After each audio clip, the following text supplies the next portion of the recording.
Hello dear students, how are you today? I am your maths teacher Nupur Kuleri.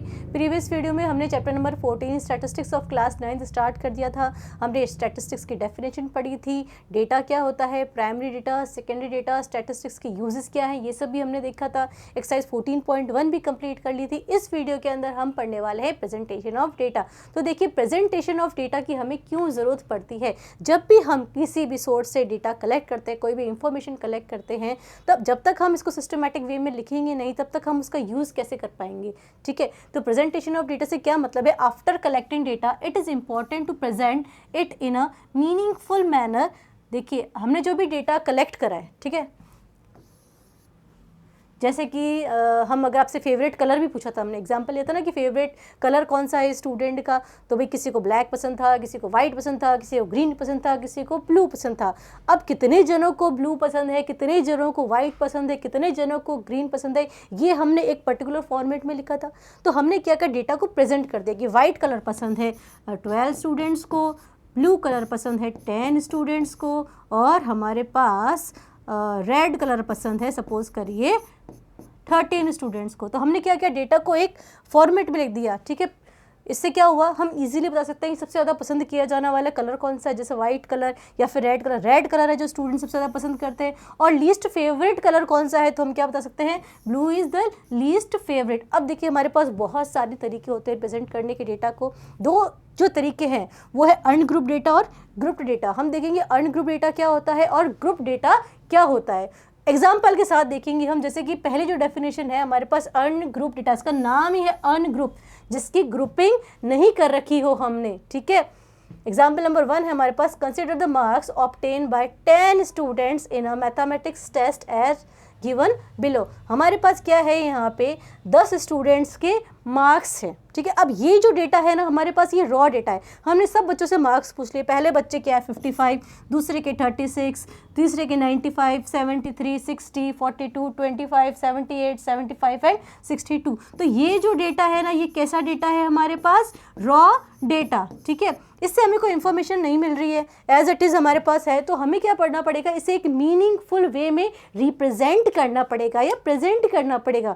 जैसे कि हम इसको असेंडिंग या फिर डिसेंडिंग ऑर्डर, किसी भी ऑर्डर में हम इसको अरेंज कर सकते हैं। हम क्या करेंगे, हमारे ये जो गिवन डेटा है इसको असेंडिंग ऑर्डर में अरेंज कर देते हैं। ठीक है, जैसे कि सबसे छोटा नंबर हमारे पास यहाँ पे कौन सा आ रहा है, स्मॉलेस्ट इज 25। ठीक है, 25 के बाद है हमारे पास 36। 25 और 36 हमने लिख लिया है। 36 के बाद है 42, देन 55, 60, 60 के बाद 62, एंड देन 73, 75, 78 और लास्ट इज 95।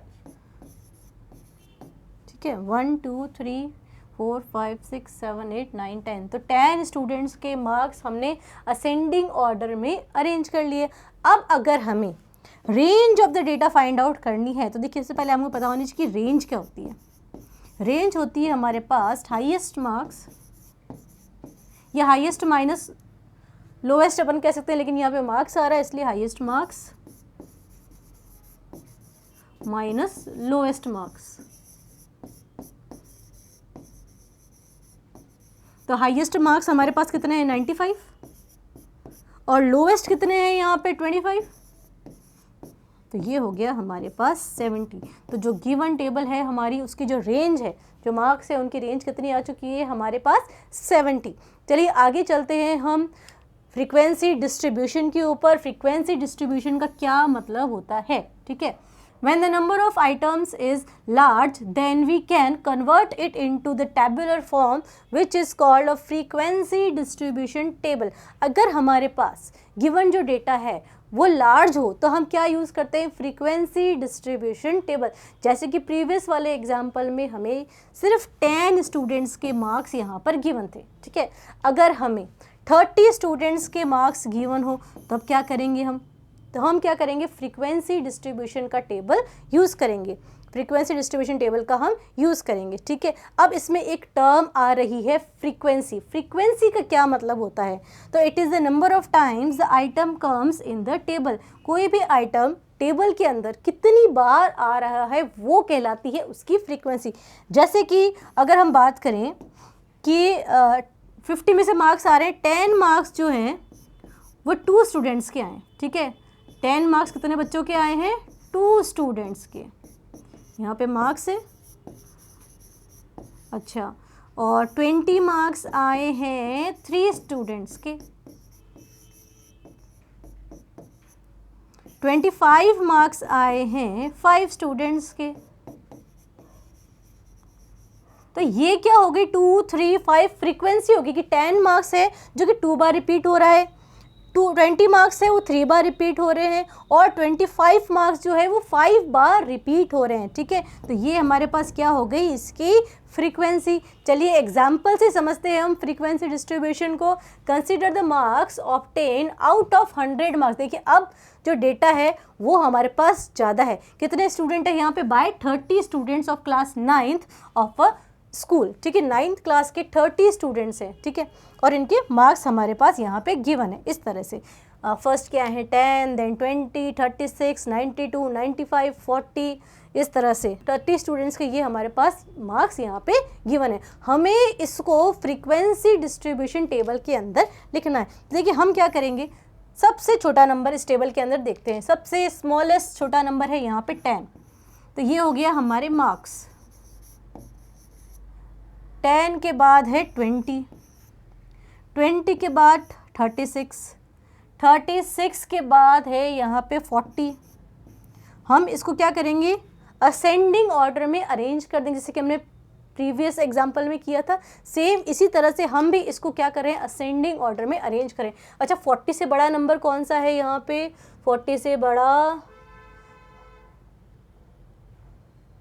ये रहा 40। वापस 4 में तो कोई है नहीं हमारे पास, चलिए फिर 4 में नहीं है तो फिर अब होगा हमारे पास 5 में 50, ये रहा 50, ठीक है। और फिर 56। यहाँ पर हम लगाते हैं टैली,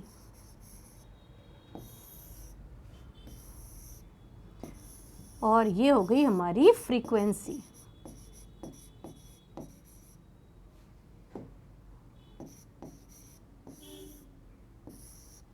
तो देखिए 10 मार्क्स कितने बच्चों के आ रहे हैं? एक तो ये आ गया 10, तो हमने यहाँ पे क्या लगा दिया? 1 टैली लगा दी, ठीक है। अब दूसरा 10 देखिए, है क्या कहीं पे 10? 10 10 10 10 10 10 10 10 तो कहीं पे भी नहीं है, मतलब इसकी फ्रीक्वेंसी कितनी होगी? 1। 10 सिर्फ एक बार ही रिपीट हो रहा है। देन 20, ये रहा 20 हमारे पास। 20 है क्या कहीं पे? और एक 20 तो है। देन 20 20 20 20 हमारी टेबल में अभी तक हमें 20 नहीं मिला है, 20 है नहीं, 20 भी सिर्फ 1 टाइम्स आ रहा है। देन कम 36, ये रहा 36, 36 एक बार तो आ ही रहा है। और 36 देखिए ये रहा 36 एक और बार है, ठीक है। तो एक और टैली लगा दी हमने, एक और बार है 36, एक और टैली लगा दी हमने। काटते जाएंगे हम, ठीक है। बस ये 3 बार आ रहा है, तो उसकी फ्रीक्वेंसी कितनी हो गई हमारे पास? 3। देन कम 40, 1 2 3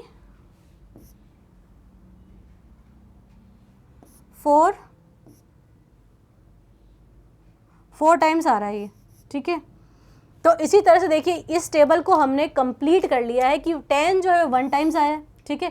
20 भी 1 टाइम्स आया है, 36 आया है 3 टाइम्स, और 40 आया है 4 टाइम्स। देखिए 40 हमने 4 टाइम्स फाइंड आउट किया था ना, 40 हमने कितने टाइम्स फाइंड आउट किया था? 4 टाइम्स, ठीक है। इसी तरह से 50 जो है वो 3 टाइम्स है, 56 है जो 2 टाइम्स है, 64 टाइम्स है। ये सब क्या है? इसकी फ्रीक्वेंसी।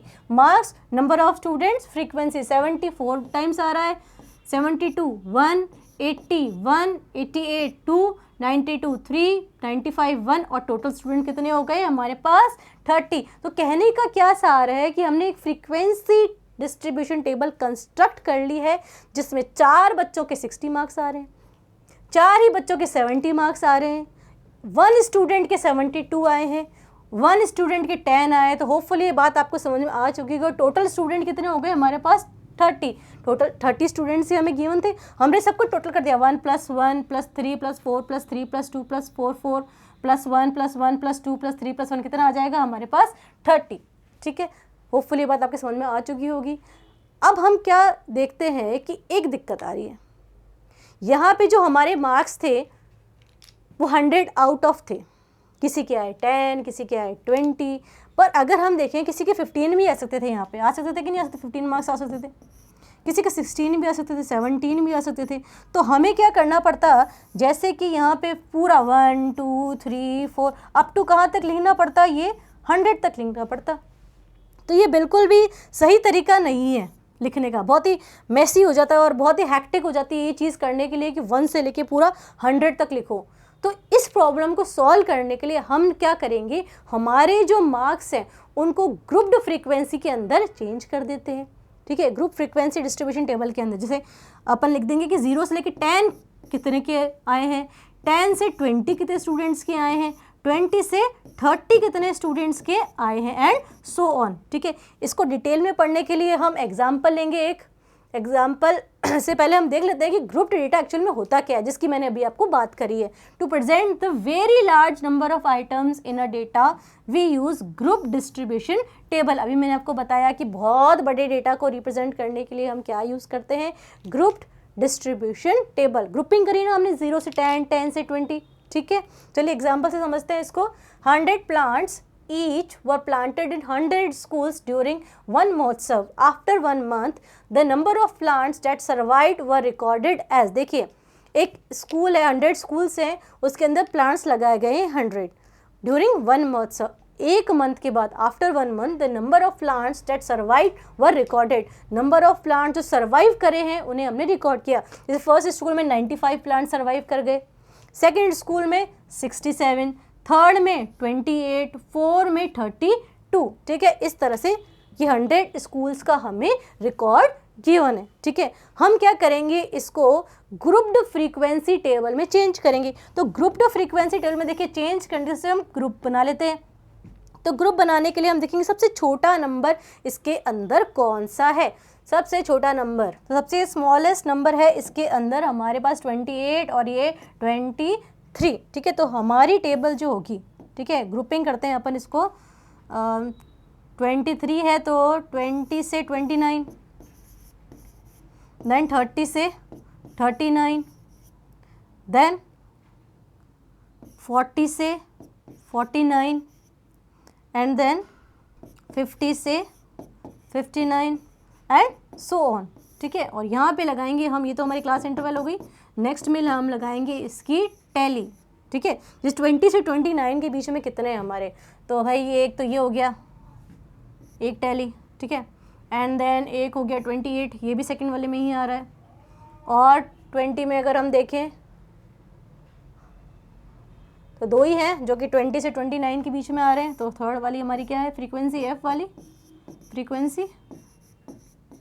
तो इसकी फ्रीक्वेंसी कितनी होगी हमारे पास, 2। देन 30 से 39, 30 से 39, तो ये हो गया एक, तो एक टैली। देन 2, अब 39 इसमें नहीं आएगा, ये आएगा, ये 2 और हो गए। ठीक है, ये भी आ गया। तो अब देखिए 5 कट जाएगा, टोटल 5 हो गए ना। 3 3 3 3,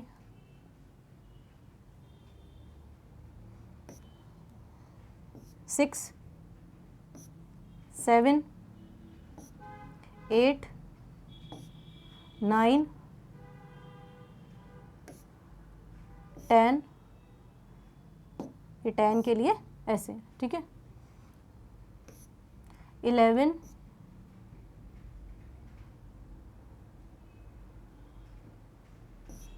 12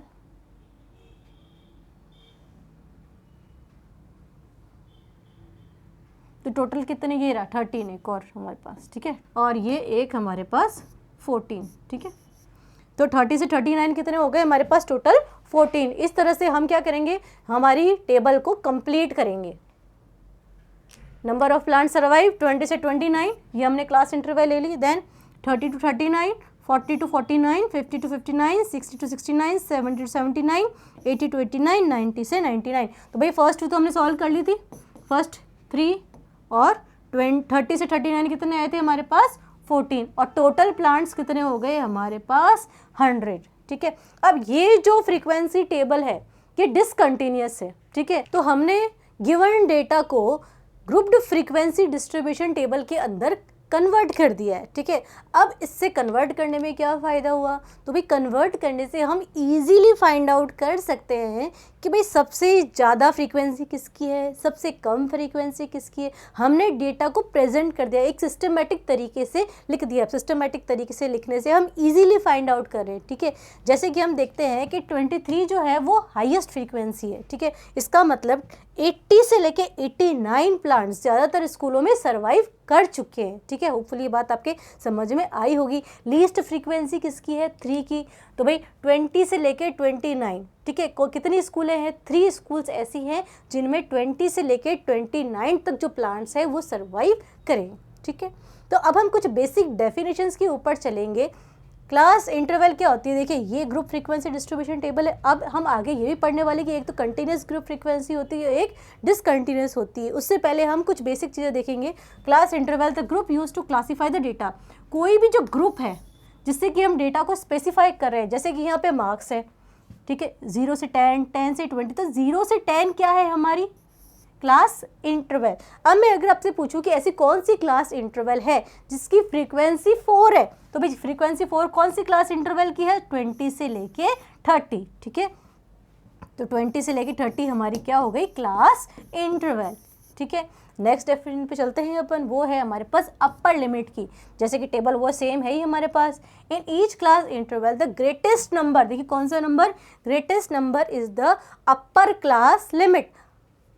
मार्क्स है 0 से लेके 10, ये 0 से लेके 10 क्या है हमारी क्लास इंटरवल। अब इसमें जो अपर लिमिट कौन सी होगी, ग्रेटर वाली 0 से 10, विच वन इज ग्रेटर, 10 बड़ा है, तो 10 क्या हो गई इसकी अपर लिमिट। 10 से 20, 20 क्या हो गई अपर लिमिट। 20 से 30, 30 is upper limit, 40 is upper limit and 50 is upper limit in the class interval. ठीक है, अच्छा अब इसके बाद आएगी हमारे पास लोअर लिमिट। लोअर लिमिट क्या होती है, जैसे कि इसका नाम स्पेसिफाई कर रहा है नीचे वाली, तो इन ईच क्लास इंटरवल, हर एक क्लास इंटरवल के अंदर the smallest number is the lower class limit. जैसे कि हमारी 0 से लेके 10 जो क्लास इंटरवल है, इसके अंदर जो 0 है ना वो हमारे पास क्या है lower limit. Then 10 lower limit, 20 lower limit, 30 lower limit and 40 lower limit. ठीक है, चलिए फिर नेक्स्ट डेफिनेशन पे, class size it is the difference between the upper limit and the lower limit. Upper limit और लोअर लिमिट के जो बीच का difference होता है वो हमारी होती है क्लास साइज। जैसे कि हम पहली वाली क्लास इंटरवल के अंदर देखें तो 0 से लेकर 10 तक हमारी क्लास इंटरवल है, तो क्लास साइज क्या हो जाएगी, class size upper limit minus lower limit, तो 10 माइनस 0। अपर लिमिट क्या है इसके अंदर 10 और लोअर लिमिट क्या है इसके अंदर 0, तो क्लास साइज हो गई हमारे पास 10। ठीक है, सिमिलरली अगर हम आगे देखें नेक्स्ट वाली क्लास के अंदर, तो नेक्स्ट के अंदर अपर लिमिट कितनी है 20 और लोअर लिमिट 10, तो ये भी कितना हो गया 10। फिर again 30 minus 20 10, 40 minus 30 10 and 50 minus 40 is again 10। ठीक है, आइए फिर आगे, क्लास मार्क्स बहुत इंपॉर्टेंट है। The mid point of each class interval is the class marks. और क्लास मार्क्स कैसे फाइंड आउट करते हैं, upper limit plus lower limit divide by 2। Upper limit lower limit आपको पता है चली चुकी है। अब क्लास मार्क क्या होता है, ये किसी भी क्लास इंटरवल का जो मिड का वैल्यू होता है वो होता है हमारे पास क्लास मार्क्स। अब जैसे कि हम पहले वाला देखते हैं 0 से लेके 10, 0 से लेके 10 के बीच में क्लास मार्क कितना आएगा, कैसे निकालते हैं, अपर लिमिट, अपर लिमिट क्या है इसकी 10 प्लस लोअर लिमिट 0 अपॉन 2, और ये 10 अपॉन 2 कितना हो जाएगा हमारे पास 5। ठीक है, तो 0 से 10 का मिड वैल्यू कितना आ चुका है हमारे पास 5। देन 10 to 20, 10 से 20 वही 20 plus 10 upon 2 that is 30 upon 2, कितना हो गया हमारे पास 15। तो 10 से लेके 20 के बीच का कितना होता है हमारे पास 15। इसी तरह से 25, देन 35 एंड देन 45। ठीक है, होपफुली ये बात आपके समझ में आ चुकी होगी। अब देखिए, मैंने आपको पहले ही बताया था कि जो ग्रुप डेटा होते हैं वो दो तरह के होते हैं, एक तो कंटिन्यूस होता है और एक डिसकंटिन्यूस होता है। तो एग्जांपल के साथ समझेंगे हम कंटिन्यूस और डिसकंटिन्यूस क्या होते हैं। जैसे कि पहले वाले में हमने क्या देखा, ग्रुप डेटा दो तरह के हैं, continuous frequency distribution and discontinuous frequency distribution. देखिए इसका नाम ही है डिसकंटिन्यूस, जो कि कंटिन्यूशन में नहीं हो। अब कंटिन्यूस के अंदर क्या होता है कि ये जो मार्क्स 0 से 10, 10 से 20, 20 से 30, 30 से 40, 40 से 50, इसमें एक कंटिन्यूटी है। 0 से 10 आ रहा है, 10 के बाद वापस 10 आ रहा है। जो हमारी पहले वाले क्लास इंटरवल की अपर लिमिट थी वो दूसरी वाले क्लास इंटरवल की लोअर लिमिट हो चुकी है। इसमें ऐसा नहीं होता। यहाँ देखो 0 से 10 आया, 10 के बाद क्या आ गया, 11 आ गया, आया कि नहीं आया। अच्छा, अब 10.5 किस में रखेंगे, 10.5, दिक्कत हो गई। तो हम क्या करते हैं, हमारी जो डिसकंटिन्यूस फ्रीक्वेंसी डिस्ट्रीब्यूशन है उसको कंटिन्यूस में चेंज करते हैं। वो हम एग्जाम्पल के साथ समझेंगे। चलिए फिर एग्जाम्पल के साथ समझते हैं कि let us now consider the following frequency distribution table which gives the weight of 38 students of a class। ठीक है, अब ये जो टेबल है ना, ये हमारी डिसकंटिन्यूस है। देखिए 31 से 35 आ रहा है, 35 से आ गया 36। तो भाई अगर वेट किसी का 35.5 होगा तो हम कहाँ पे रखेंगे इस वेट को, 35 में भी नहीं आएगा और 36 में भी नहीं आएगा। तो हमें क्या करना है, ये जो डिसकंटिन्यूस वाली टेबल है इसको हम कंटिन्यूस में चेंज करेंगे। ठीक है, तो उसके लिए हमें कुछ नहीं करना है, हमें सबसे पहले देखना है कि इनके अंदर कितने का डिफरेंस आ रहा है, ये अपर लिमिट और लोअर लिमिट के अंदर। देखिए हम देखते हैं कि इसके अंदर 1 का डिफरेंस आ रहा है। जितने का भी डिफरेंस आ रहा है उसको 2 से डिवाइड कर दो, तो 1 डिवाइड बाई 2 हो जाएगा हमारे पास 0.5। होगा कि नहीं होगा, 1/2 is 0.5। तो हमें क्या करना है, जो अपर लिमिट है उसमें तो ऐड कर देना है 0.5 और लोअर लिमिट में से 0.5 हमें माइनस कर देना है। ठीक है, तो हमारी जो नई टेबल होगी वो देखिए कैसे हो जाएगी, वो हो जाएगी हमारी वेट से ना, वेट इन kg। तो देखिए पहली वाली क्या हो जाएगी हमारे पास 30.5। ठीक है, और अपर लिमिट में हमें क्या करना है, ऐड करना है 35.5। देन सेकंड पे आ जाए 36 की जगह यहाँ क्या आएगा 35.5। अब देखिए कंटिन्यूशन में आ गई है अभी 40.5। देन यहाँ पे 41 है तो ये 40.5 से लेके 45.5। ठीक है, अभी 45.5 से लेके हमारे पास 50.5। देन 50.5 से 55.5। देन 55.5 से 60.5। 60.5 से 65.5। 65.5 से 70.5। 70.5 से 75.5। ठीक है, और हमारी फ्रीक्वेंसी सेम ही रहने वाली है इसके अंदर, 9, 5, 14, 3, 1, 2, 2, 1, 1 और टोटल स्टूडेंट कितने हो गए हमारे इसके अंदर 38।